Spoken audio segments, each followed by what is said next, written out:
আমরা এই গয়ের অঙ্কটা 3 এর গয়েরটা করব। প্রত্যেকে বই দেখতে পাচ্ছ তো? হ্যাঁ। তো দেখো এখানে কি বলেছে, কোনটা ছোট কোনটা বড়, তাই তো? তো এখানে কটা ভগ্নাংশ আছে তাই বলো? দুটো।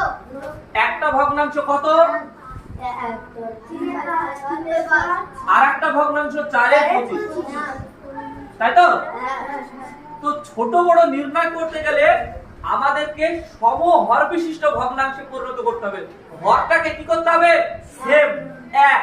বোঝা গেল?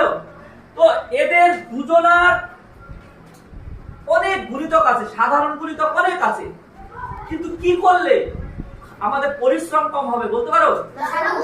গুড, লসাগু।